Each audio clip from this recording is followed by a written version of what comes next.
और हरियाणा के स्वास्थ्य विभाग के अतिरिक्त मुख्य सचिव राजीव अरोड़ा ने उम्मीद जताई है कि जनवरी में कोरोना की वैक्सीन आ जाएगी। राजीव अरोड़ा ने कहा कि कोविड वैक्सीन के वितरण की तैयारी पूरी कर ली गई है। कोरोना वैक्सीन में पहली कैटेगरी में स्वास्थ्य सुविधाओं से जुड़े डॉक्टर्स और स्वास्थ्य कर्मचारियों को रखा गया, जिसमें निजी क्षेत्र से जुड़े स्वास्थ्य कर्मी भी शामिल हैं। दूसरी कैटेगरी में पुलिस और डिफेंस पर्सनल्स होंगे। संवैधानिक पदों पर चुने गए विधायकों, सांसदों, रेवेन्यू डिपार्टमेंट के अधिकारियों के साथ मीडिया कर्मी दूसरी कैटेगरी में रखे जाएंगे। तीसरी कैटेगरी में 60 साल की उम्र के बड़े लोगों को वैक्सीन दी जाएगी। और साथ ही अतिरिक्त मुख्य सचिव ने यह बताया कि प्रदेश में करीब 5 ऐसे केसेस सामने आए हैं जो यूके से लौटे हैं। इसके अलावा उन्हें जानकारी दी गई कि कोरोना के चलते कैदियों की 15 फरवरी तक पैरोल बढ़ा दी गई है।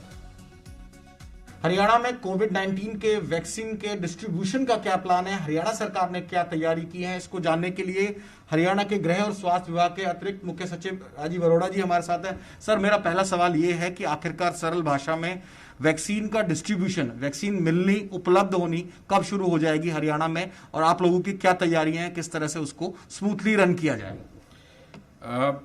हम उम्मीद कर रहे हैं कि जो वैक्सीन है वो जनवरी के महीने में किसी भी समय ये उपलब्ध हो सकती है। और हमारी तरफ से, हरियाणा गवर्नमेंट की तरफ से, स्वास्थ्य विभाग के द्वारा, जिला प्रशासन के द्वारा पूर्ण रूप से इसकी तैयारी कर ली गई है। इनफैक्ट 24 नवंबर को जब एक वीसी हुई थी जिसमें इसके बारे में एक प्लान रोल आउट की गई थी, तब से लेके अब तक बाकायदा स्टेट लेवल पे स्टीयरिंग कमेटी है, स्टेट टास्क फोर्स है, district task force, block level task force और ट्रेनिंग ऑफ ट्रेनर्स है, identification of cold chain points है, आइडेंटिफिकेशन ऑफ साइट्स है। तो मोटा मोटी मैं आपको ये बताऊं कि ऑलमोस्ट 21,000 हमने वैक्सीनेशन साइट्स जो हैं, पॉइंट्स जो हैं वो आइडेंटिफाई किए हैं। 700 कोल्ड चेन पॉइंट्स हैं हमारे, और उसके अलावा 5,000 से ज़्यादा, 5,145 हमारे पास रेगुलर वैक्सीनेटर्स हैं, जिनकी संख्या बढ़ाई भी जा सकती है अगर हमें ज़रूरत पड़ती है। और इसके अलावा जो हमारा डिस्ट्रिक्ट लेवल के वेयर हाउसेज हैं, स्टेट लेवल, रीजनल लेवल, जो सारा जो वैक्सीन की ट्रांसपोर्टेशन के लिए रेफ्रिजरेटेड वैन्स हैं, उन सब की जो है तैयारियां जो है हरियाणा के द्वारा कर ली गई हैं। और जो हमें पहली जो एक नेगवेक करके एक कमेटी नेशनल लेवल पे बनी हुई है, national expert group on Covid vaccine, उसके द्वारा जो प्रायोरिटीज़ में हम 4 प्रायोरिटीज़ जो पहले दी गई थी कि जो फ्रंट लाइन हेल्थ वर्कर्स हैं, पब्लिक इंस्टीट्यूशंस हों या प्राइवेट इंस्टीट्यूशंस हों, हेल्थ इंस्टीट्यूशंस, उन सब में काम करने वाले। उसके बाद सेकंड है जो सैनिटरी वर्कर्स हैं या पुलिस पर्सनल हैं या पैरामेडिकल हैं, पैरामिलिट्री हैं, डिफेंस हैं, सिविल डिफेंस हैं। और थर्ड कैटेगरी है जो अबव 50 एज ग्रुप के हैं, और फोर्थ कैटेगरी जो बिलो 50 विद कोमॉर्बिडिटीज़ हैं। तो ये सभी जो ग्रुप्स हैं इनकी पहचान कर ली गई है। और रफली जो हमारा टोटल 2 लाख पहली कैटेगरी में, 4.5 लाख सेकंड कैटेगरी में, 58 लाख थर्ड कैटेगरी में और 2.5 लाख फोर्थ कैटेगरी में हैं। तो ये सभी जो है पहचान कर ली गई है। और जैसे ही हमारे पास वैक्सीन की उपलब्धता हो जाती है तो इस प्रायोरिटी के मुताबिक या जो भी प्रायोरिटी भारत सरकार सेट करेगी उसके मुताबिक ये वैक्सीनेशन जो है एडमिनिस्टर किया है। सर, प्रायोरिटी के साथ साथ क्वांटिटी की भी बात है। यहाँ केंद्र के साथ एक अलग लड़ाई शुरू हो गई है। तमाम राज्यों द्वारा कहा गया है कि हमारे स्टेट में हालत ज्यादा खराब है, पहले आप हमको दीजिए। एक ये सवाल, और इसी से जुड़ा हुआ एक सवाल है कि बहुत दिनों से चर्चा चल रही है कि हरियाणा के विधायकों ने और सांसदों ने ये आधिकारिक रूप से मांग की है कि सबसे पहले जो वैक्सीन आए हरियाणा में हम लोग को उपलब्ध कराई जाए।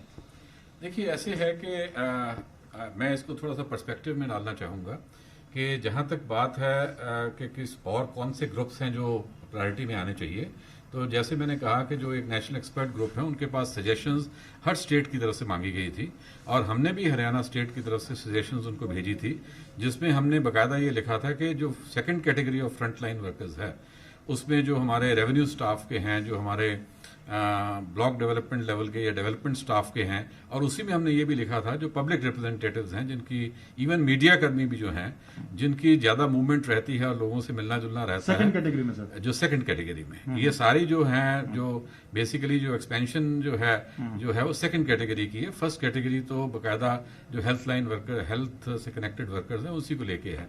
तो इन सबको जो सेकंड कैटेगरी जो प्रायोरिटी है उसमें इंक्लूड करने के लिए हमारे द्वारा भी इसकी सजेशन दी गई थी। रही बात इस चीज़ की कि जो स्टेट्स ने कहना शुरू कर दिया, बट मेरे ख्याल जो एक विस्तृत रूप से नेशनल स्टीयरिंग कमेटी है, नेगवेक ग्रुप है, और दूसरे भारत सरकार के द्वारा जो संचालन किया जा रहा है, मेरे ख्याल डाटा सबके पास है। और जो एक स्टेट वाइज प्रायोरिटी जो उनके द्वारा निर्धारित की जाएगी, हम उसी प्रायोरिटी के मुताबिक जो भी हमारे को वैक्सीनेशन की डोज उपलब्ध करवाई जाएगी, हम उसको यूज करेंगे। वो तय होना अभी बाकी है। जी, वो उन्हीं के द्वारा हमें दिया जाएगा। एक आखिरी सवाल सर, गृह विभाग भी आपके पास है, अतिरिक्त मुख्य सचिव है, उसमें जिस तरह से कैदियों को लेकर था कि कोविड-19 में तमाम रिलैक्सेशन दी गई थी पेरोल को लेकर, उसमें कोई नया डिसीजन लिया गया? और इसके साथ ही मैं आपसे अपील करूंगा कि आप जी मीडिया के माध्यम से, खासतौर से न्यू ईयर की बात है, उसमें सेलिब्रेशन भी देखने को मिलता है। मनाली में हमने देखा, कई जगह देखा कि सब लोग टूरिस्ट बनकर निकल गए हैं। इन दोनों बातों को लेकर भी आप एक अपील कर सकते हैं जी मीडिया के माध्यम से। जी देखिए, पहली बात तो ये है कि जो राहत 31 दिसंबर तक दी गई थी, जो एक पर्टिकुलर कैटेगरी ऑफ पैरोल की, जो पर्टिकुलर कैटेगरी ऑफ प्रिजनर्स की है, उसको एक पीछे मीटिंग हुई थी माननीय न्यायाधीश पंजाब हरियाणा हाई कोर्ट के अंतर्गत, जिसमें मैं और डीजी प्रिजन भी उसमें मेंबर्स हैं, और उसमें बकायदा उसको 15 फरवरी तक बढ़ा दिया गया है।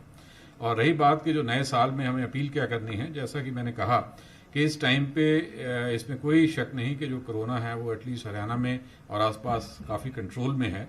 हमारे इस टाइम पे केवल 4040 जो है एक्टिव केसेस हैं, और हमारा 97.35% रिकवरी रेट हरियाणा का है, 1.1% फर्टिलिटी रेट है, और जो हमारा पॉजिटिविटी रेट पिछले 5 दिन में है वो ऑलमोस्ट 1.2% पे आ गया है। लेकिन फिर भी मैं आपको बताना चाहूंगा कि दिसंबर के महीने में जो सैंपलिंग है वो हमारी पर डे के हिसाब से मैक्सिमम हुई है। मोर देन 31,000 जो है हमने सैंपलिंग की है, और किसी प्रकार की भी हम इसमें कोई ढिलाई नहीं बरत रहे, ना ही हम इस कोई बहुत कॉम्प्लेसेंट हो रहे हैं इसके बारे में।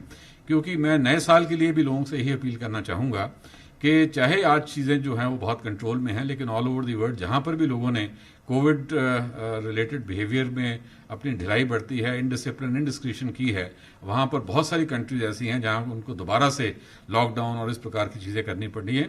तो मैं ये कहूँगा कि जब तक, क्योंकि अब हम ऐसे मुकाम पे पहुंच गए हैं कि जहां पर वैक्सीनेशन हमें बहुत नज़दीक दिखाई दे रहा है, और अगले 3-4 महीने में सब्सटेंशियल पॉपुलेशन जो है वो कवर होने वाली है। तो जहां इतने महीने तक हमने इतना संयम बरत के रखा, अब भी हमें उसी प्रकार से अपनी जो प्रिकॉशंस हैं एंड कोविड बिहेवियर है उसको उसी प्रकार से मेंटेन करना चाहिए, ताकि जो लोगों का जो स्वास्थ्य और सेहत है वो सेहतमंद रह सके। हमसे बातचीत करने के लिए शुक्रिया। तो राजीव अरोड़ा साहब का साफ तौर पर कहना है कि डिस्ट्रीब्यूशन को लेकर तमाम प्लान बन चुका है, लेकिन जब तक वैक्सीन आपको लग नहीं जाती, आपको मिल नहीं जाती, आप सावधानी बनाए रखें। लेकिन क्योंकि जो कोविड का खतरा है अभी पूरी तरह से टला नहीं है। कैमरामैन प्रमोद के साथ विनोद लांबा, जी मीडिया, चंडीगढ़।